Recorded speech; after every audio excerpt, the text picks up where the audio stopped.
feliz de estar aqui. Né? Você tá aí, ué, não é o Hansen, não. O Hansen aqui, ó, justo, né? O Hansen tá curtindo o quê? Férias. E eu estou muito lisonjeado de ter sido convidado para estar aqui fazendo o quê? Fofoca! É isso mesmo, fofoca geopolítica, que é a única fofoca que eu gosto, diga-se de passagem, tá? Diga-se de passagem, tá bom? Essa fofoca aqui nutre a gente, né? Alimenta a gente de conhecimento, não é? Então vamos que vamos, galera! E olha, eu escolhi um tema muito interessante, tá? Porque assim, o que eu pensei? Fofoca tem que ser uma coisa que gera movimento, que gera intriga. Senão não é fofoca. Fofoca é fofoca, gera movimento, gera intriga. Tô mentindo?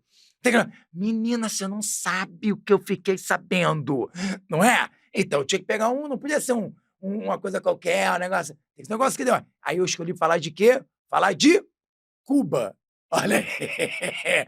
Vai pra Cuba! Ah, já ouviu essa? Pois é. Num Brasil polarizado que a gente está vivendo aí há alguns anos, Cuba não sai da boca de uma galera, não é verdade? E normalmente quando você escuta vai pra Cuba é de forma pejorativa, né? Dizendo, se você gosta desse governo de esquerda, se você gosta de ditadura, vai pra Cuba e tal. E aí, galera, qual é o projeto aqui? Qual é a minha ideia desse fofoca aqui? Primeiro, claro, fazer um resgate histórico da coisa. Vamos chegar aí até Cuba nos dias de hoje.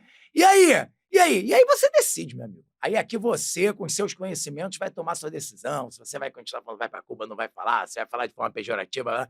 E aí é com vocês, entendeu? O papel do Descomplica aqui, meu como educador, como professor, é trazer informação para vocês. Beleza? E para você tomar suas decisões por conta própria. Tá combinado? Então vamos que vamos e vamos para Cuba. Vamos historicamente para Cuba, vamos voltar a Cuba do final do século XIX. Por quê, galera? Vamos lá. Cuba, uma colônia espanhola, começa por aí. Estamos no processo de independência da América Latina, de uma forma geral, porque, na verdade, os países fizeram sua independência ali no início do século XIX, né? Brasil, 1822, e o restante da América Latina ali de 1815 até 1828, né? Uruguai, ali a gente coloca no final da Guerra Hispano-Americana, hispano-americana, da Guerra da Cisplatina, eu já indo para Cuba, né? A Guerra da Cisplatina. E outra coisa interessante, né? Que outro dia eu estava conversando com o cônsul-geral do Uruguai, olha como é que foi importante. E ele estava conversando comigo que, na verdade, o Uruguai está comemorando agora, em 2025, está comemorando o seu centenário, o bicentenário da sua independência. Eu falei, caramba, é curioso, né? Porque a gente aqui no Brasil estuda a independência do Uruguai como 1828, no final da Guerra da Cisplatina. E aí, pô, foi muito bacana, porque ele falou, na verdade, Pelizari, né? Com aquele sotaque, né? Que eu não vou... Na verdade, a gente comemora a independência do dia que a gente falou que a gente ia se tornar independente. E aí, óbvio, há uma guerra e tal, e no final dessa guerra tem... Aí eu confesso, nessa hora, eu até parei assim, gosta de fofoca? Olha essa fofoca. Eu parei, voltei e falei, pô, a gente pode recomeçar nossa conversa aqui? Aí eu esquemei e falei, pô, me desculpa. Aí ele ficou sem entender. Me desculpa por quê?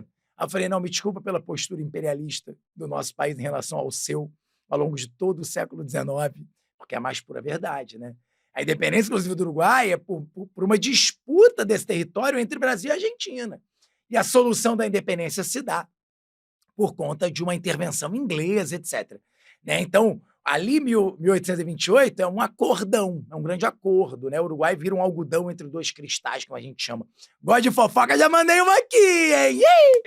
Mas é isso. Então, você tem o Uruguai em 1828, e a gente esquece que ainda tem uma boa parcela da América que ainda estava sob domínio espanhol, por exemplo.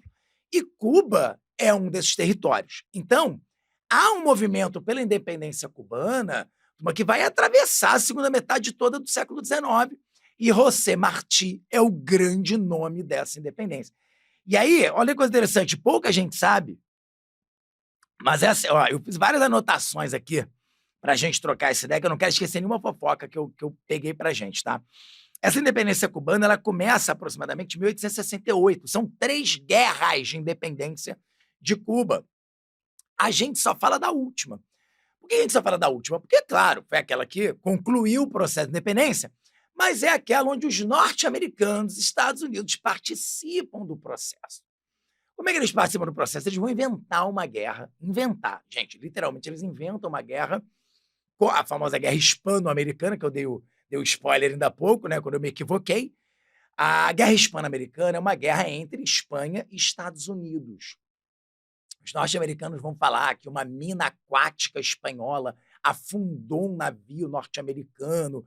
Isso depois ficou provado que não é verdade. Até houve o afundamento de um navio americano, mas foi por uma explosão interna. Parece que a caldeira superaqueceu, explodiu. Tanto é que o casco do navio estava contorcido para fora, né? Então, caramba, se explode uma coisa, né, de fora para dentro, ele está contorcido para dentro. Uma mina aquática espanhola teria contorcido o casco para dentro. Ele estava contorcido para fora, então, obviamente, foi uma explosão dentro do navio. Então, a caldeira explodiu, superaqueceu, explodiu, o navio afundou e eles culparam. Olha a fake news. Outra fofoca.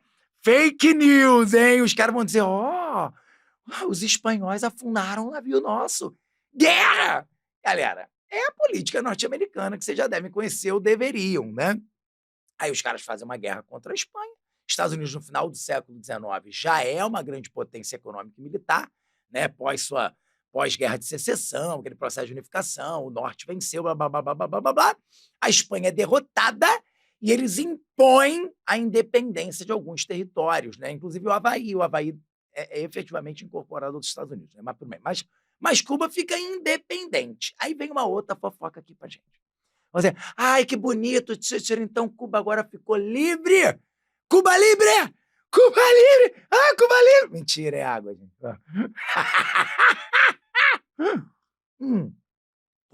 Podia estar fazendo isso aqui o quê? Uma sexta-noite? Podia ser uma Cubinha livre aqui, tô brincando, podia não. Tá bom, tá bom. Não tem Cuba livre e Cuba não ficou livre. Por que Cuba não ficou livre? Porque, na verdade, os norte-americanos amarraram Cuba. Tem uma emenda norte-americana, né? Os caras vão impor uma emenda na Constituição cubana. Peraí, isso não está fazendo sentido. Os Estados Unidos da América vão impor uma emenda deles na Constituição dos cubanos? É isso aí que você está ouvindo. Então, os caras... É uma chamada emenda Platt. A emenda Platt, turma, de 1901, é uma emenda que simplesmente coloca Cuba subserviente. É um protetorado, efetivamente. Cuba fica... Vou dar exemplos. Primeiro, né, estabelece ali o direito dos norte-americanos a manterem uma base militar. Tá? Na verdade, os caras não tiram os militares dali. As tropas que foram lá lutar e tal, os norte-americanos ficam ocupando Cuba até que eles assinem a emenda. Tá? Você vê que não foi uma coisa negociada, foi imposta. E aí eles vão montar uma base militar. Alguém já ouviu falar aqui em Guantánamo? Pois é, Guantánamo é fruto dessa imposição norte-americana. Então, eles têm uma base militar dentro de Cuba. Cuba era obrigada, né, a vender ou arrendar terras para as empresas norte-americanas. Os norte-americanos eles tinham livre acesso à ilha cubana. Agora, pensa para mim, os cubanos tinham livre acesso aos Estados Unidos? Claro que não! Beleza, então assim, galera, relações internacionais. Para Cuba fazer acordos internacionais com qualquer país, tinha que ter o aval dos Estados Unidos. Gente, parou para perceber? É uma colônia. Na verdade, na prática, não é isso, tá? A gente chama de um protetorado, mas na prática, nada mais é do que o imperialismo norte-americano se fazendo presente, né? É a política do Big Stick, né? Então, através da força militar, garantir seus interesses econômicos e políticos. Galera, é imperialismo norte-americano na veia. Então, os cubanos saem de uma situação de colônia espanhola para virarem colônia, entre aspas, colônia, um protetorado norte-americano. Não é à toa que os nacionalistas cubanos sempre falaram: os Estados Unidos roubaram a nossa independência. Sabe por quê? E roubaram mesmo, né? No sentido de que os cubanos iam conseguir essa independência, era uma questão de tempo. As guerras estavam acontecendo, José Martí era um grande estrategista militar, os caras iam conquistar, mas os norte-americanos vão lá, se associam, aceleram o processo e dizem: não, mas olha aí, vocês só são independentes graças a mim. Eles roubam essa independência e impõem uma série de medidas. Então, o que a gente vai ver, né, ao longo dessa... Até 1933, quando fica essa situação do protetorado, é aquela velha frase, né? Cuba virou quintal dos Estados Unidos. Né? Todo mundo já ouviu essa frase, né? Cuba como quintal dos Estados Unidos. Ali muito pertinho, aí a galera fazendo negócios à vontade, né? Mas eu ouvi dizer que houve muito investimento, né? As empresas americanas ali investindo muito no açúcar, que até hoje é um produto muito, muito caro, açúcar, café, né, gente? Mas açúcar, né? Investiu muito no açúcar, desenvolvimento do açúcar ali em Cuba. Frutas posteriormente, etc. Investe muito em serviços, investe muito em transporte, investe muito em turismo. Turismo, né? Todo norte-americano adorava passar férias em Cuba, né? Agora posso contar uma fofoca para vocês? Não é só férias, né? Passa férias, exploração sexual das mulheres cubanas, tá? Isso era uma coisa assim, é, é, é, declarada, né? Declarado. Os norte-americanos iam para lá, porque as mulheres cubanas, a população cubana muito empobrecida por toda essa exploração econômica, né? E muitas mulheres recorriam à prostituição, então aquilo virou uma espécie de, né, de local de férias para que os homens pudessem ir e não só curtir as praias, mas também explorar sexualmente as cubanas. Então, assim, é um cenário triste, né? Desesperador. Então, é para vocês imaginarem como dentro de Cuba, nessa circunstância, vai se fortalecendo cada vez mais um movimento nacionalista. Galera, o que eu quero primeiro trazer para vocês aqui é que esse grande movimento que teve o Fidel Castro como um de seus grandes líderes, e não o único, Fidel Castro era um jovem estudante de direito, né, quando ele já começava a se organizar dentro do Partido Nacionalista Cubano, era, na verdade, um movimento nacionalista. Esquece socialismo ainda. Cuba vai se tornar socialista na década de 60 por uma conjuntura política internacional que a gente vai falar aqui já já, tá? Mas, na verdade, o grande movimento é um movimento nacionalista contra o imperialismo norte-americano. Porque os caras mandavam e desmandavam dentro de Cuba. E aí você tem em Cuba não só... Eu falei aqui de um caso grave, né, que é a questão da prostituição, etc., mas a gente está falando de grandes latifúndios, né? Então, os trabalhadores cubanos sendo explorados nas fazendas das grandes empresas, dos grandes latifundiários. A gente está falando de um analfabetismo que batia recordes dentro da ilha, pobreza extrema, fome, né? Isso era Cuba, né? Até a Revolução. Então, era esse cenário que a gente não pode esquecer. Porque, vamos lá, quando a gente olha para Cuba hoje, a gente não pode esquecer o que era Cuba antes de 1959.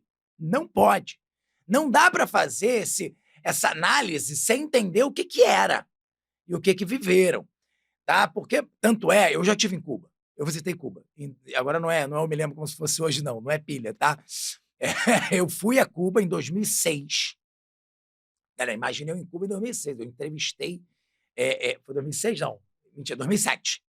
Fui a Cuba em 2007, em julho de 2007. E eu entrevistei os cubanos, mas imagina, olha, eu inventava, olha, eu não falava espanhol. Hoje eu falo mais ou menos, né? Porque eu depois passei a viajar para vários países de língua espanhola, vários. Rodei a América Latina quase toda, fui para a Espanha também, etc. Aí hoje eu arranho um pouquinho, falo um portunhol mais arrumado. Mas na época, acho que foi minha primeira viagem para um país de língua espanhola, mas eu não me aperto, não. Eu invento mesmo, eu saio inventando palavra. Eu lembro até hoje que eu fui falar que era perto de mim, em vez de eu falar acerca, eu mandei o quê? Por perto. Por perto, pô. Pra mim era por perto. Aí a galera riu de mim, o pessoal ria de mim, os cubanos riram de mim. Mas não importa, eu me comunicava. E aí você percebia claramente, lá em 2007, que aquela galera que viveu a Revolução, os mais antigos, os mais velhos, a maioria deles era a favor do governo revolucionário. A maioria, tá? Ainda era Fidel Castro, tá? Só quero lembrar vocês, quando eu visitei Cuba, ainda era Fidel Castro, tá? O presidente, né, de Cuba. Então, eu pergunto, a pessoa fala, não, olha, a gente tem muitos problemas aqui e tal, mas é muito melhor do que era antes da Revolução. E aí, é claro, quando eu entrevistava, principalmente a galera mais ligada ao turismo, né, os taxistas, por exemplo, e a população mais jovem, eles têm muito mais críticas por viviam, inclusive naquela época, as restrições eram maiores, tá? Viverem no modelo mais restrito, sim. Né? Não vou dizer aqui que Cuba é um lugar de liberdade extrema, não é isso. A gente vai chegar lá no final, a gente vai bater esse papo. Tudo bem? Vou deixar esse papo lá no final, Cuba hoje, a gente fala um pouquinho. Tudo bem? Mas eu quero que vocês tenham essa percepção. O que era. Ninguém pode, nunca mais vocês vão discutir sobre Cuba na vida de vocês, sem antes estudarem o que era Cuba antes de 1959. Combinado? Acho que essa é a pegada. E aí, vamos lá. Como é que isso começa a mudar, né? Como é que isso começa a mudar? Esse movimento nacionalista em Cuba começa a se organizar muito forte a partir de partidos nacionalistas e tal. Fidel Castro era um grande entusiasta desse processo político, democrático dentro de Cuba, tá bom? E aí, no meio dessa possibilidade do Fulgêncio Batista, né? O Fulgêncio Batista foi o cara que governou. Aí ele era um militar que governou a ilha, né? Num regime ditatorial, praticamente ditatorial, não havia grande liberdade democrática, né? Mas fingia ser uma estrutura democrática com amplo apoio dos Estados Unidos. E o Fulgêncio Batista, né, governou ali até 44 e depois abriu-se um processo mais democrático e esses grupos nacionalistas chegariam à presidência, provavelmente chegariam à presidência. E aí os norte-americanos apoiam um golpe em 1952, me lembro como se fosse hoje, cara. 10 de março de 1952, era meu aniversário. E eu ali vi isso tudo acontecer diante dos meus olhos. Tá, um golpe sério, um golpe militar, né, que vai estabelecer uma nova ditadura dentro de Cuba em 1952, frustrando os desejos desses grupos nacionalistas de fazer, gente, presta atenção, de fazer um governo cubano preocupado para os interesses dos cubanos, e não um governo, como foi do Fulgêncio Batista, de interesse dos Estados Unidos, de manter os interesses norte-americanos dentro da ilha. Essa é a pegada, entendeu? Eu quero muito que a gente vai dividir o ano de 59 do ano de 61. Inclusive, a galera fala muito claramente que são duas revoluções que Cuba viveu. A Revolução Nacionalista de 59 e a Revolução Socialista de 61. Que não é bem uma revolução, é uma declaração, é quando Fidel Castro e companhia declaram que a ilha se torna marxista-leninista e vão se aproximar da União Soviética. Tá? Eu vou falar melhor isso já já, mas só para vocês entenderem e dividirem isso. Então, com o golpe militar de Fulgêncio Batista em 52, Fidel Castro resolve organizar um grupo, uma luta armada. Em 26 de julho de 1953, você vai falar, Tite, como é que você lembra a data? Vocês vão entender por quê. Em 26 de julho de 1953, Fidel Castro e um grupo de jovens armados vão tentar tomar um quartel militar, que é o famoso quartel de Moncada. Qual era o objetivo deles? Invadir o quartel para pegar armas, aumentar o poder bélico desse grupo armado para iniciar um movimento de guerrilha e derrubar a ditadura de Fulgêncio Batista e estabelecer um governo nacionalista em Cuba. Galera, imagina, né? Aquele negócio trocam tiros e tal, não sei o quê. É um fiasco. Não dá certo. Tá? Eles são presos. Fidel acaba fugindo no dia, mas acaba preso posteriormente, porque as tropas de Fulgêncio prendem esses jovens, torturam barbaramente esses jovens. Cara, eu nem vou contar aqui a história, né, tem uma história muito, muito pesada, né, do modelo de tortura feito, que era o seguinte, eles pegavam, né, os familiares e torturavam separadamente, como forma de conseguir informações. Cara, negócio, não vou aqui ficar trazendo isso aqui agora para não virar aquelas coisas, ai, caramba, né? Bom, vou evitar. Mas tortura barbaramente aqueles que foram presos, eles chegam a Fidel como o líder desse processo. E aí, galera, acontece uma coisa curiosa, né? Fidel Castro é preso. Fidel Castro é preso, ó, vou dar um gole aqui. E quando o Fidel é preso, começa um grande movimento pró-Fidel Castro. Cara, a cadeia, na porta da cadeia, todos os dias, se aglomeravam, né? Centenas, depois milhares de pessoas, né? Libertem Fidel! Libertem Fidel! Porque, como eu falei para vocês, o movimento nacionalista ele já estava muito forte na década de 50. Entende? Então, assim, as pessoas começaram a ver Fidel como uma grande referência desse movimento. Então, a galera vai, libertem Fidel! E isso começa a abalar o governo do Fulgêncio Batista. Que aí, né, vai ter um julgamento. Não, e o julgamento do Fidel é um julgamento clássico, que entra para a história, né? O Fidel é um cara que fala muito bem, não sei se vocês sabem, mas o Fidel Castro ele era famoso pelos seus discursos de horas. Ele é um dos recordistas mundiais de discursos mais longos. Olha outra fofoca aí que vocês gostam, é isso aí. Fala pra caramba. Sabe aquele teu familiar que tu acha que fala muito? Que manda áudio de 5 minutos, que tu não aguenta no WhatsApp? Esquece tudo. Fidel Castro, ó, bate... se tivesse o WhatsApp com áudio na época de Fidel Castro, se prepara aí pra ele mandar áudio de 1 hora, 1 hora e meia. Os discursos do Fidel levavam 3 horas, 4. Ele ia pra praça lá, Praça da Revolução, e fazia discursos de horas, né? Isso depois, já no governo. Mas ali o que acontece? O primeiro grande discurso de Fidel que vai entrar para a história é a defesa dele mesmo, que ele fala que ele vai fazer. Ele era advogado, ele fala, eu vou fazer minha defesa. Galera, sério, depois se um dia vocês quiserem pegar parte do discurso, é lindíssimo. Você imagina um cara, né, um jovem advogado que foi preso, chegar ali na hora da defesa dele e falar o seguinte, aí ele faz um panorama da história cubana, essa que eu fiz aqui. Só que mais longa. A minha tem, sei lá o quê, 20 minutos até agora. A dele até aqui já teria, sei lá, 1 hora e meia, 2 horas. E aí, imagina o cara explicando a situação do povo cubano, dando dados, falando sobre a pobreza extrema, falando sobre analfabetismo, falando sobre, né? Cara, imagina. E aí ele diz, e foi contra isso que nós pegamos em armas. Nós pegamos em armas para proteger o povo cubano, proteger todos que estão aqui, proteger vocês. Entende qual é o discurso? Ele diz o seguinte, e aí depois que ele termina, o final é emblemático, talvez vocês lembrem dessa frase. Ele diz o seguinte, mas depois de tudo isso, depois de toda essa minha fala, vocês quiserem me condenar, tudo bem, me condenem, porque a história me absolverá. Galera, cara, até me arrepiei, sério, olha só. De novo, gente. Ah, olha o professor aí, ele é pró-Cuba, ele é pró-Fidel. Não, para, eu sou historiador, tem coisas que eu acho impressionante. Depois a gente discute aqui o que eu acho Fidel e tal, não sei o quê. Tá bom? Então, assim, não, eu sou um democrata, você quem me conhece aqui há mais tempo sabe disso. Eu sou um democrata pra caramba.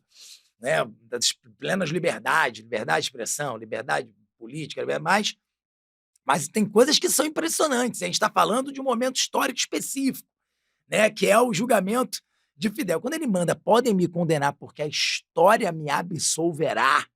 Essa frase, a história me absolverá, girou o mundo. Girou o mundo. Entendeu? Então, imagina, os cubanos escutando tudo isso posteriormente, isso leva uma galera para protestar todos os dias em frente à cadeia. Todos os dias. Libertem Fidel! Libertem Fidel! E aí o que o Fulgêncio Batista faz? Cara, é melhor a gente libertar esse cara. Vamos libertar esse sujeito, porque ele preso está sendo um problema. Todo mundo na rua aqui falando mal do governo, todo mundo falando mal de mim, tem que me esquecer. Vamos libertar esse sujeito. E eles libertam Fidel. Aí tu vai falar, teacher, como assim? Pois é, o próprio Fulgêncio Batista, mais pra frente, ele vai dizer assim, errei, perdi uma grande oportunidade. Era para eu ter matado o Fidel Castro quando ele estava na cadeia. Você vê também é um cara super, né, democrático, Fulgêncio Batista. Pois bem, e aí, porque ele reconhece o que aconteceu, porque quando o Fidel Castro é libertado, ele reúne um grande grupo de apoiadores e diz o seguinte, está fundado agora o movimento 26 de Julho. O que é o movimento 26 de Julho? Movimento 26 de julho, que foi o dia da tentativa de tomada do tal quartel de Moncada que eu falei para vocês. Então ele pega aquele dia, o 26 de julho, e ele funda um movimento, que é o movimento revolucionário 26 de julho. Ele vai até o limite para derrubar o governo de Fulgêncio Batista. O que ele faz, galera? Ele sabe que vai ser uma figura muito manjada ali em Cuba, né? Ele podia ser preso a qualquer momento, e ele vai para o México. O irmão dele, Raul Castro, né, que já era também perseguido e tal, não sei o que, ele já tinha ido para o México, já tinha feito várias alianças no México, e ele vai para o México, e é no México que eles vão preparar o grupo guerrilheiro, o grupo armado, que vai voltar para Cuba e fazer a Revolução Cubana. E por que eu estou reforçando essa coisa do México? Porque é no México, né, nessa segunda metade da década de 50, que, olha agora, Raul Castro vai apresentar um jovem idealista, nacionalista argentino, um médico argentino, né, com um olhar super revolucionário para a América Latina. Raul Castro vai apresentar ao seu irmão Fidel Castro. Quem é? Quem é esse médico, jovem médico argentino idealista, né, revolucionário, com ideias super revolucionárias, anti-imperialistas, que estava no México e vai ser apresentado para Fidel? Ele mesmo, Che Guevara. Caraca, Che Guevara, Ernesto Guevara, vai ser apresentado a Fidel lá no México. E eles vão ficar a madrugada inteira conversando, mesmo como se fosse hoje, cara. Me lembro, quer fofoca? Mesmo como se fosse hoje. Os caras ficaram a madrugada inteira trocando figurinha. Trocando figurinha é uma expressão de conversando, tá, gente? Pessoal pensar que a gente estava ali trocando, né? Os caras passaram a madrugada toda conversando até amanhecer. Eu tenho registros fotográficos desse momento, tá? Um dia eu mostro pra vocês. E eles assim, ó, trocando ideia e tal, conversando. Imagina, né, cara? Duas pessoas super inteligentes, né? Goste vocês deles ou não, né? A gente tem que reconhecer a inteligência dos dois, a análise geopolítica, a fofoca geopolítica, a análise geopolítica que eles fizeram da América Latina naquele momento, da postura dos Estados Unidos da América, das consequências disso. E é um casamento perfeito. Já falaram, cara, beleza. Aí qual é o acordo que o Che Guevara faz com o Fidel naquele momento? Beleza, eu vou contigo. A gente faz primeiro a revolução em Cuba, porque o Fidel vende para ele uma coisa que é real, e a gente vai ver que é real, que o movimento nacionalista em Cuba ele já estava mais maduro. Isso é muito importante que seja dito.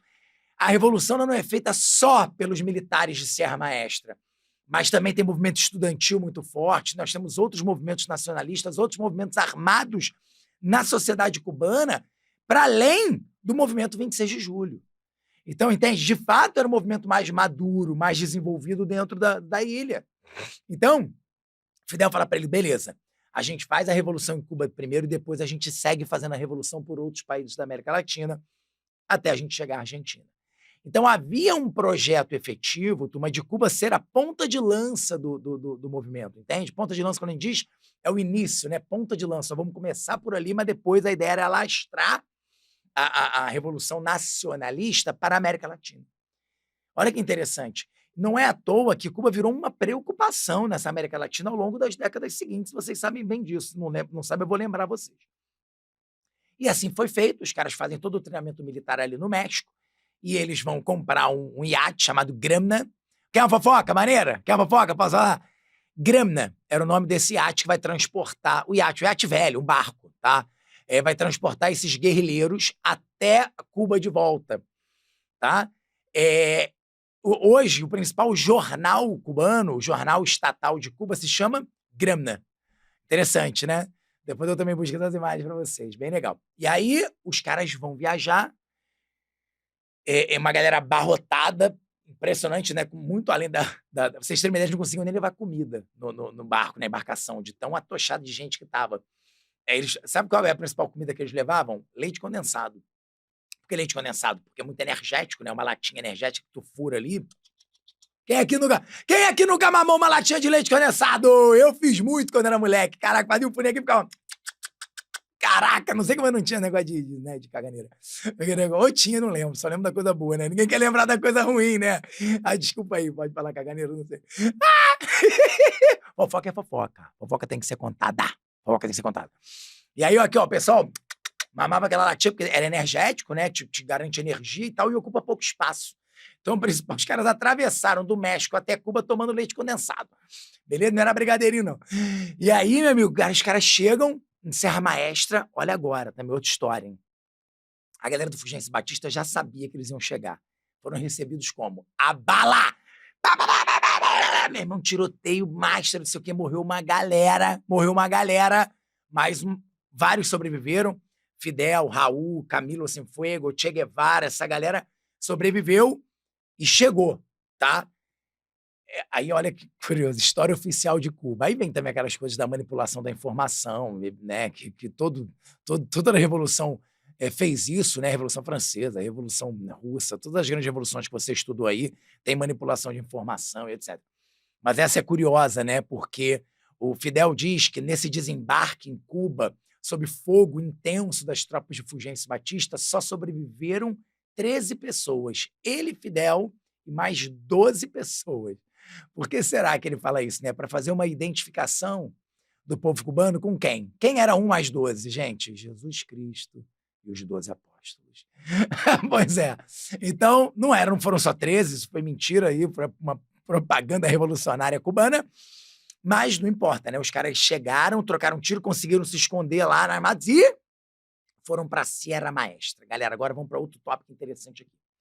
O que é Serra Maestra? José Martí, lembra dele que eu falei no início do nosso bate-papo, da nossa fofoca aqui? O cara que desenhou as táticas militares para Cuba se tornar independente e tal. Ele sempre escreveu que a Serra Maestra era uma serra, né? Sierra Maestra. Tão bem localizada, tão centralizada ali em Cuba, que dali você conseguiria descer para as principais cidades cubanas, Santa Clara, Havana, etc. Então, quem dominasse Serra Maestra, esses escritos de José Martí, tá? Quem dominasse Serra Maestra conseguiria dominar Cuba.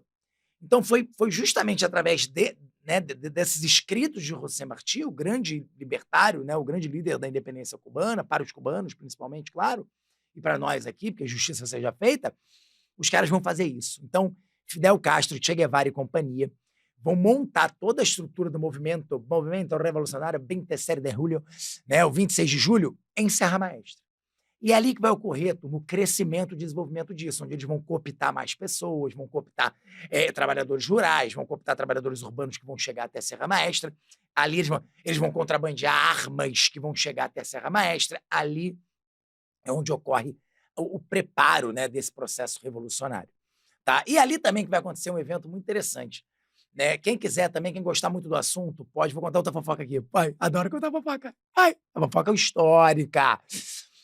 Tem um cara, um jornalista do New York Times chamado Herbert Matthews. Esse cara, ele ficou encantado com a história dos caras, dos guerrilheiros cubanos que estavam em Serra Maestra e que o governo de Fulgêncio Batista não conseguia acessá-los, etc, né? E o cara fica muito curioso, ele quer de qualquer jeito ir a Cuba é ótimo, ir a Cuba para entrevistá-lo. E o cara faz. O Herbert Matthews, ele vai até Cuba, consegue lá os contatos para visitar o Fidel. Cara, ele vai até o Fidel, vai até o encontro de Fidel, e o Fidel faz uma entrevista com ele lá em Serra Maestra. Esse cara volta para os Estados Unidos e publica uma reportagem incrível no New York Times, jogando o Fidel lá nas alturas, cara. O cara fica encantado com o Fidel Castro. Encantado. E aí, hoje, aí tem um livro lançado dizendo, né? Tem um historiador que lança um livro dizendo assim: ó, o título do livro é O Homem que Inventou o Fidel. Por que o homem que inventou o Fidel? Porque ele sugere ali que não é que inventou, né, gente? Fidel Castro existia, mas foi o cara que transformou o Fidel numa grande celebridade internacional quando ele ainda estava lá em Serra Maestra. Aí eu te pergunto, isso não tem impacto no processo revolucionário? Claro que tem. Porque quando essas informações chegam a Cuba, mais pessoas conhecem Fidel, mais pessoas conhecem o movimento 26 de julho e mais pessoas vão aderir ao movimento nacionalista ali, revolucionário, sacou? Galera, e é isso, né? No dia 1º de janeiro de 1959, os caras vão descer e vão dominar as principais cidades, chegando a Havana. Então, de novo, 1º de janeiro de 1959 é realizada, vitoriosa, a Revolução Cubana, a famosa Revolução Cubana, que vocês escutam tanto falar, uma revolução nacionalista contra os interesses norte-americanos, contra os interesses imperialistas e pró-povo cubano. Beleza até aqui? É uma galera, o tal de uma galera fugindo, Fulgêncio Batista vai fugir, é ótimo, né? Fulgêncio Batista vai fugir. Já foge, mas... Inclusive, tem uma curiosidade interessante. Quem já viu o filme Poderoso Chefão, um clássico do cinema, quem não viu tem que ver, por favor, 1, 2 e 3.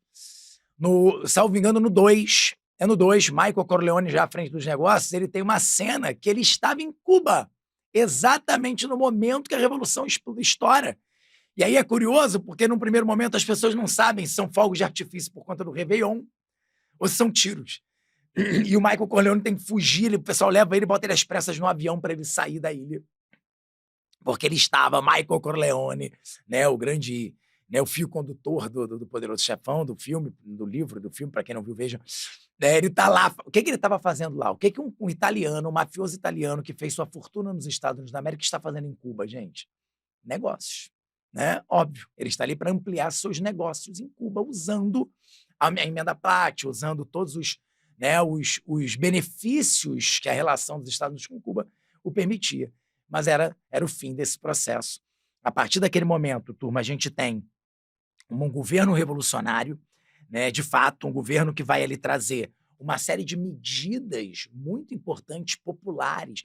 Galera, e isso é muito interessante, quando você pega já ali os primeiros anos, de 1959 a 61, estou botando 61 por conta da virada socialista ali, né, da declaração de um governo socialista, mas, cara, os caras vão começar um processo de reforma agrária, movimentos sociais, projetos sociais efetivos. Eu vou ter que falar um que me chama, vão nacionalizar a economia, nacionalizar os bancos, né, isso era logo de tacada, tá? Che Guevara, por exemplo, né, ele vai ser presidente do banco, ele vai ser presidente da indústria, do comércio e presidente do Banco Nacional de Cuba. Porque, assim, coisas estratégicas, né? Então você nacionaliza a economia, nacionaliza a indústria, nacionaliza os bancos, tá? Inicia um processo ali nacionalista. E um dos projetos que mais me encanta como professor, e aí eu tenho que contar isso para vocês, vai uma fofoca aqui, né? Vou jogar como fofoca só porque o tema é fofoca. Os caras vão fazer um grande movimento de alfabetização do povo cubano. Você imagina uma grande caravana de alfabetização percorrendo todos os cantos daquela ilha para alfabetizar todas as... É uma coisa lindíssima. De novo, galera, esquece aqui o viés político, o viés ideológico, esquece isso agora. Estou falando de um baita movimento, uma grande política social de alfabetização de um povo, de uma ilha, de toda uma população. Tá? E só já vou dar um spoiler do final do nosso bate-papo.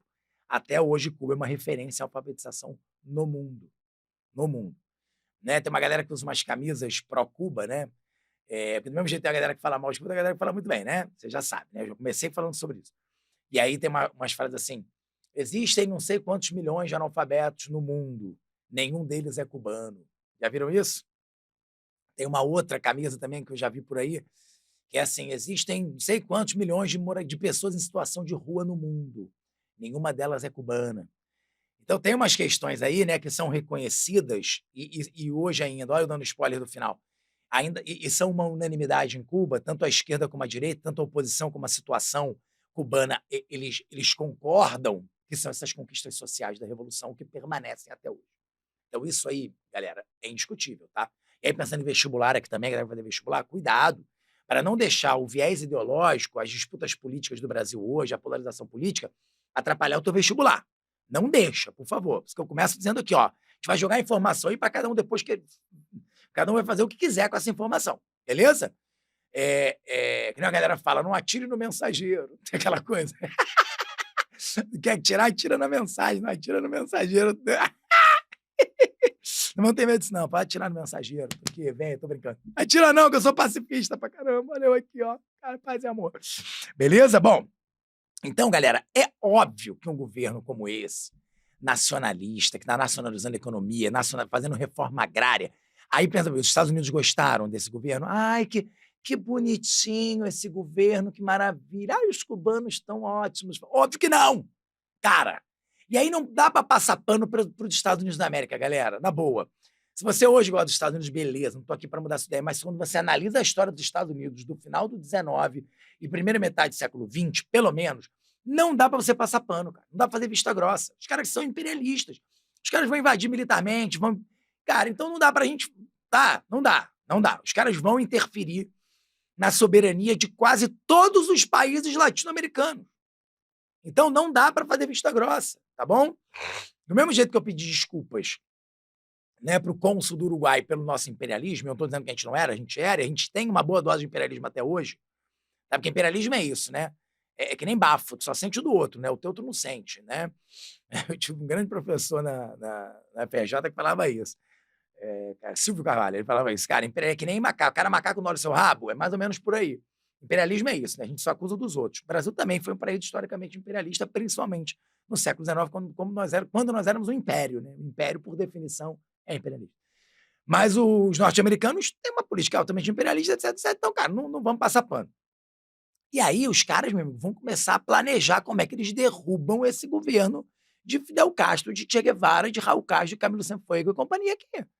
Entendeu? E aí o que eles vão fazer no primeiro momento? Eles vão pegar uns cubanos que fugiram na Revolução, que era aquela galera, a elite cubana, que foi muito beneficiada pelos interesses norte-americanos. Essa galera foge. A CIA, né? A CIA, né? O Serviço de Inteligência norte-americano vai treinar essa galera, vai treinar esse pessoal, vai armar esse pessoal para eles tentarem uma invasão a Cuba e derrubar o governo de Fidel. Que é a famosa tentativa de invasão da Baía dos Porcos, que vai acontecer em 1961. Os caras vão tentar invadir, o governo de Fidel vai rechaçar essa invasão. É um conflito que vai durar alguns dias ali e Fidel vai sair vencedor. Galera, agora fofoca! Mais fofoca. Por que deu errado? Você fala, cara, mas como? Se a CIA estava participando disso, caraca, não dá para comparar o poder dos Estados Unidos com o poder de Cuba, é verdade. Mas lembre-se, primeiro que os Estados Unidos fingiram que não era uma invasão norte-americana. É uma invasão de cubanos descontentes, mas com arma norte-americana, com navio norte-americano, com técnica norte-americana, com apoio dos Estados Unidos e líderes militares norte-americanos que acompanharam esses dissidentes cubanos, beleza? Só que os caras usaram... Olha agora a fofoquinha. Os caras usaram mapas da Baía dos Porcos ali, de Playa Girón, onde foi a invasão, uma praia chamada Playa Girón. Eles usaram mapas muito antigos. E aí já tinha havido um assoreamento grande, então os caras calcularam errado o tamanho das embarcações. Então os caras encalharam muito distante da costa. Isso prejudicou muito a tentativa de invasão. Mas mesmo assim os caras tentaram. E aí o Fidel Castro, mais tarde, muitos anos depois, ele vai assumir dizendo o seguinte, olha, vou chegar até uma perto do microfone, se os caras tivessem tentado um pouquinho mais, eu não tinha resistido. Cara, imagina, né? Só que os caras recuaram e desistiram da invasão. Gente, foi a melhor coisa que podia ter acontecido para o governo revolucionário de Fidel Castro. Claro, Até hoje, se você for a Cuba, tu vai ver outdoor dizendo assim, eu tenho foto disso quando eu fui. Até hoje tem outdoor assim, Playa Girón, que é essa praia que eu falei pra vocês. A primeira derrota do imperialismo na América. Derrotamos os Estados Unidos. Cara, tem outra charge que é divulgada, é propaganda do governo cubano, tá? Que é um cubano assim numa ilha, e ele dizendo assim para os Estados Unidos da América, pro tio Sam assim, ó, vem, pode vir que eu não tenho medo de você. Playa Girón. Claro, é isso, assim, cara, nós derrotamos o imperialismo norte-americano. Cara, esse discurso é muito forte. É muito forte. Então isso fortalece demais os cubanos, mas Fidel sabe que é uma questão de tempo. Se, né, o novo presidente, né, Kennedy, né, John F. Kennedy, de presidente, resolver fazer uma invasão efetivamente, ele não vai resistir, pô. Ele sabe disso. E aí, meus amigos, estamos falando de 1961. O mundo está polarizadíssimo. Estamos falando da Guerra Fria. Olha aí, olha o grande pano de fundo. E aí, quem vai olhar com muito bons olhos para aquilo ali? União Soviética, pô. Eu quero que vocês se lembrem que a União Soviética, os soviéticos apoiavam movimentos nacionalistas no mundo, né? Porque era uma forma de restringir os interesses norte-americanos. E aí os soviéticos vão começar, ó, Khrushchev e Fidel Castro vão começar a se encontrar secretamente. E aí, pô, o que o Fidel vai pensar? Cara, para eu sobreviver aqui, nas barbas do tio Sam, só se eu tiver o apoio dos soviéticos. Não tem como. Então, galera, entende? A política internacional, o cenário internacional empurra Cuba para a União Soviética. E aí, então, é feito o grande acordo. Em 1961, Fidel declara Cuba, né, um regime socialista, comunista, né, marxista, leninista, e entra na área de influência soviética. Pronto, tá aí, tá dito, né? Eles fazem parte do bloco socialista agora, né? Mas tem um porém. Como é que a União Soviética está muito longe. Os caras estão a 200 quilômetros dos Estados Unidos. Se os caras quiserem invadir, como é que eles se defendem? Aí começa uma negociação. Fidel começa a pedir para Khrushchev para que eles façam bases de lançamento de mísseis nucleares em Cuba. Que seria o quê? Ó, eu tenho mísseis nucleares aqui, ó. Por quê? Porque os norte-americanos tinham acabado de também colocar bases militares na Itália e na Turquia. Isso irritou muito o Khrushchev. Imagina, os caras da Turquia conseguem atingir a União Soviética com mísseis balísticos, né, de longo alcance. E aí o que quando o Fidel fala assim, pô, Khrushchev, bota a base de lançamento de míssil nuclear aqui, pô. Bota aqui. Porque aí também eu tenho como me defender. Os caras vão me invadir, ó, eu jogo um foguete aí, ó. Pá, imagina um míssil nuclear saindo de Cuba. Atinge em poucos minutos, né, o território norte-americano. Vamos lembrar que os norte-americanos só foram atacados uma vez, duas vezes, né? Naquela época, uma. Foi Pearl Harbor. A segunda depois foi com a Al-Qaeda, né? E os aviões no atentado de 11 de setembro, tá? Mas até aquele momento, os caras só tinham sido atingidos no seu território uma vez, que foi no ataque a Pearl Harbor. Imagina o que foi para os norte-americanos, né, essa possibilidade. Então os caras falam, bota mísseis aqui. E aí a gente tem base aqui, a gente tem como se defender. Vai invadir aqui, ó. Ó, mísselzinho aí, ó. Ei, Nova York, tchau. Ei, entendeu? Olha o Washington. Ei, ó o Capitólio. Então, meu irmão, essa era a ideia. O que acontece? Os caras bancam. Khrushchev fecha, fala, então vamos botar os mísseis aí. Galera. Ai, olha aqui, ó, minha mãozinha aqui. Ai, meu Deus do céu, você sabe o que aconteceu. Isso é a famosa crise dos mísseis de outubro de 1960. Vou até dar um gole na água. 1962. Porque quando os aviões de espionagem norte-americanos, né, do U-2, né, tiram as fotos e tal, e levam isso para lá, que o Kennedy senta com a galera ali e olha e fala, caraca, é isso mesmo? É, os caras estão levando mísseis nucleares, estão montando uma base em Cuba. Cara, isso vai gerar a famosa crise dos mísseis, porque foi o momento onde o mundo chegou mais perto de uma guerra nuclear. Mais perto, chegou mesmo. Cara, foi um pânico internacional. Imagina, cara, uma guerra nuclear entre, né, Cuba e Estados Unidos, na verdade, União Soviética e Estados Unidos, porque é uma ameaça de retaliação imediata, né? Mas gente, pensa comigo. Mesmo os norte-americanos sendo muito poderosos, tendo um armamento bélico gigantesco, se um mísselzinho, né? Porque era isso que era discutido. O Kennedy chegou a discutir, vamos invadir? Dá tempo de invadir? E aí os estrategistas falaram assim, presidente, não há nenhuma segurança que a gente consiga invadir e neutralizar as bases sem que eles lancem pelo menos um míssil. Meu amigo, e aí isso é o suficiente para ser o caos. Imagina um míssil nuclear atingindo o território norte-americano, imagina as milhares de mortes, a consequência, né, de mortes, a consequência política disso. O cara, não, então não vamos invadir. Então vamos ter que negociar. E aí começa uma negociação intensa e difícil. Imagina naquela época, a gente está falando de 1962. Não tinha WhatsApp, não, galera. Não tinha mandar, né? Então, como é que Khrushchev e Kennedy começam a negociar isso através da mídia? Caraca, o mundo inteiro assistindo isso assim, caraca, vamos morrer. Foi um tal de norte-americano correndo para comprar material de construção, fazendo bunker, né, construindo fortificação em sótão de casa, né, em porão de casa. Nunca se vendeu tanto material de construção nos Estados Unidos, sabia, tão rapidamente no curto espaço de tempo. Porque os caras, meu irmão, acreditavam na guerra nuclear e, cara, a gente vai se proteger aqui. Cara, um caos. É a famosa crise dos mísseis, né? O alerta máximo da Guerra Fria, o ápice da Guerra Fria. Até que então eles chegam num acordo. Galera, qual é o acordo, né? O acordo é, a gente tira, esse acordo vai ser fechado lá, tá? Entre Estados Unidos e União Soviética. O Khrushchev vai dizer o seguinte, quais são as minhas condições para tirar essas bases? Olha a fofoca agora, hein? Fofoca. Eu vou tirar as bases de Cuba, tá? Mas eu tenho algumas condições. Quais são as condições? A primeira, vocês vão reconhecer o governo de Fidel Castro. Vocês vão ter que prometer nunca invadir a ilha. Não vão invadir, a não ser se vocês forem atacados diretamente pelos cubanos. Beleza? Guarda essa ressalva aqui para você entender uma coisa que dura até hoje. Se vocês forem atacados diretamente, vocês podem atacar. Se tirando isso, não podem atacar. E vão ter que reconhecer o governo. 2, vocês vão retirar os mísseis que vocês têm, a base que vocês têm na Turquia. Beleza? Beleza. Foi até uma cláusula secreta, porque imagina, os norte-americanos não queriam mostrar para a OTAN o enfraquecimento deles por conta dessa negociação, tá? Mas eles fizeram. Então, tiraram as bases da Turquia, reconheceram o governo Fidel, mantiveram o famoso embargo econômico a Cuba, guarda isso também, né, que os cubanos chamam de bloqueio econômico. Isso explica muito a situação de Cuba até os dias de hoje, tudo bem? Então, guarda isso. Os caras vão bloquear Cuba, vão criar 1000 restrições para todos os seus aliados em relação a Cuba, tá? Vão isolar Cuba economicamente, política e economicamente, tá? Galera, isso é muito importante. Porque, de alguma forma, a crise dos mísseis foi o que assegurou o governo de Fidel, o que assegura Cuba até hoje, vamos dizer assim, tá? Mas deixou consequências, evidentemente.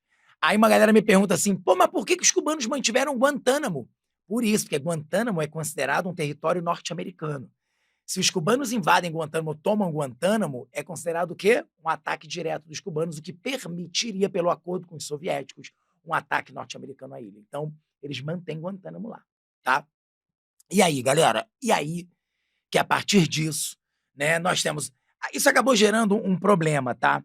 Gerou um problema por quê? Os caras tiraram as bases lá de Cuba sem comunicar ao governo cubano. Cara, foi uma coisa bem ruim. Isso deixou Che Guevara bem chateado. Então agora vamos falar um pouquinho de Che. Ó, tô até aqui tudo bem? Foi feito, tô a partir de 62, os caras vão ter que engolir Cuba ali, um regime extremamente socialista, dentro do bloco socialista. Outra coisa interessante, né? Os soviéticos vão fazer de Cuba uma espécie de vitrine do socialismo na América Latina. Então vai ter uma parceria econômica muito grande, uma parceria energética muito grande, petróleo que eles vão mandar para a ilha, vão comprar o açúcar cubano para garantir a economia. Então Cuba vai viver um período interessante economicamente falando. Década de 60, 70 e o início da década de 80 é um período bom ainda para Cuba, porque era a vitrine do socialismo na América. Então Fidel se fortaleceu muito dentro dessa realidade, mesmo com o embargo econômico norte-americano. Entende? Os soviéticos supriam essa necessidade cubana frente ao embargo norte-americano. Tudo bem? Claro que nem todas as demandas, mas, né, conseguia, claro, se manter como um governo próspero, etc. E aí, galera? E aí, vamos parar agora para falar de uma figura importante, agora vem fofoca, que é Che Guevara. Né? Che Guevara é uma figura super polêmica, vocês sabem. Inclusive, eu até anotei aqui que uma vez eu quando fui à Argentina, né, eu visitei a casa de Che Guevara, onde ele cresceu, né, quando ele era criança. E foi curioso isso, né? Lá em Alta Garcia tem um museu, a casa dele virou museu, o Museu Che Guevara, né? E tem uma estátua dele, na parte de fora da casa, tem uma estátua dele sentada num banco, que ele tá fumando um charuto assim com o braço. E eu me sentei nesse banco e fiz uma foto, assim, eu rindo, como se eu estivesse conversando com o Che Guevara. Eu fiz uma legenda super cuidadosa, né? Eu botei assim, herói ou assassino.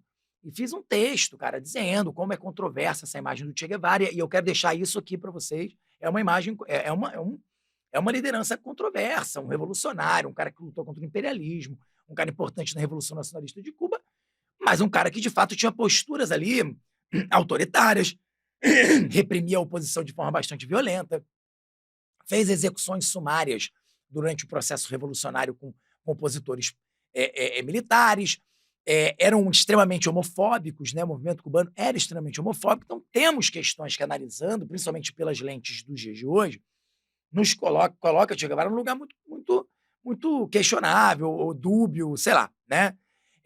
Então, só que eu fui bombardeado. Depois, quem quiser olhar, eu até anotei aqui a data. A minha postagem é de 27 de julho de 2018.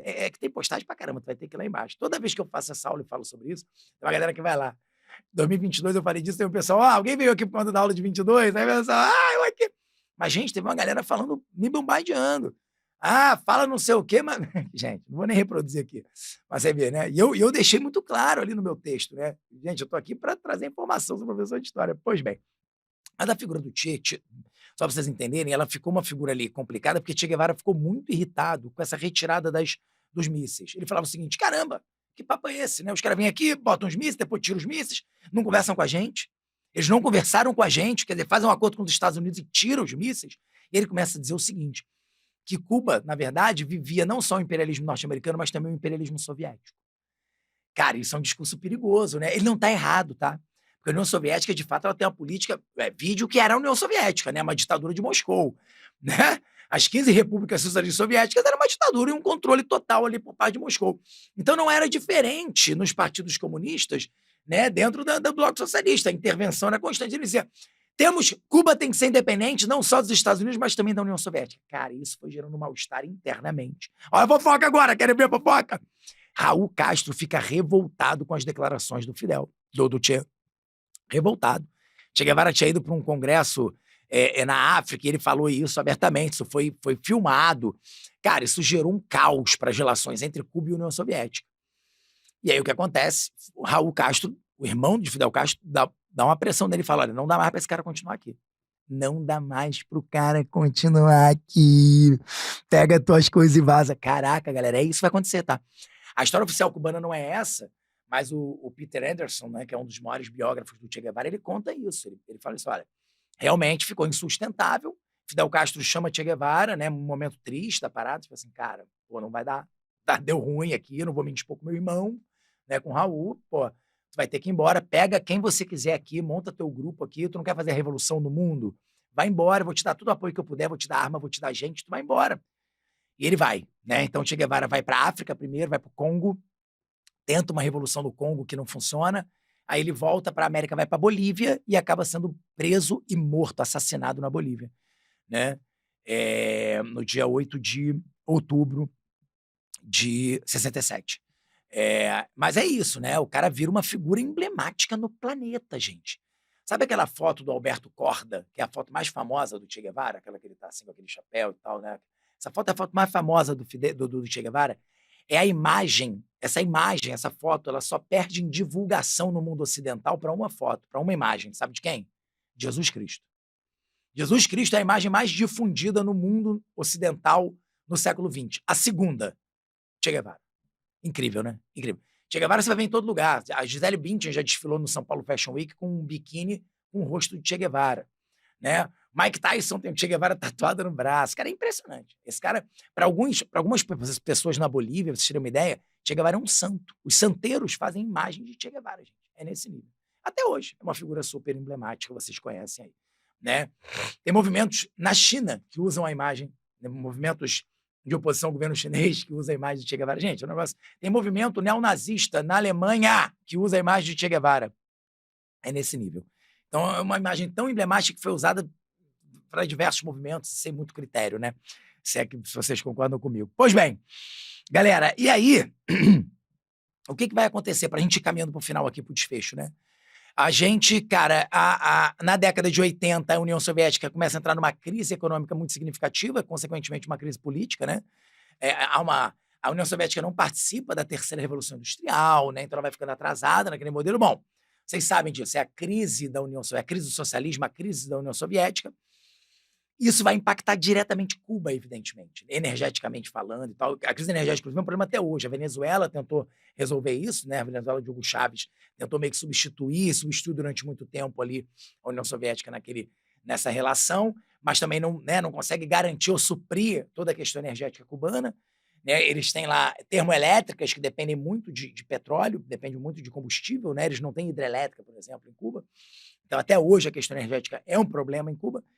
Mas e aí? Aí, meu amigo, década de 90 é um caos, né? É um caos, é a crise cubana, a questão dos refugiados e os norte-americanos usando muito isso para desgastar o governo cubano. Essa é a verdade, né, turma? E a gente entra nessa questão de Cuba hoje. Aí eu anotei algumas coisas aqui para falar de Cuba hoje, rapidamente, deixar aqui jogar, tá?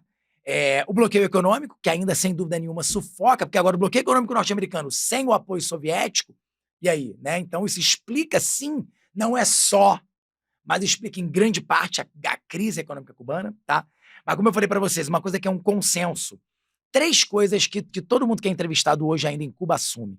São 3 coisas que todo brasileiro aqui, cara, em Rio de Janeiro, então, nossa senhora, ó, 3 coisas que eles assumem que é um legado da Revolução e que ainda funciona em Cuba. Saúde, educação e segurança. Você pode andar às noites na rua de Havana que você não vai ser assaltado.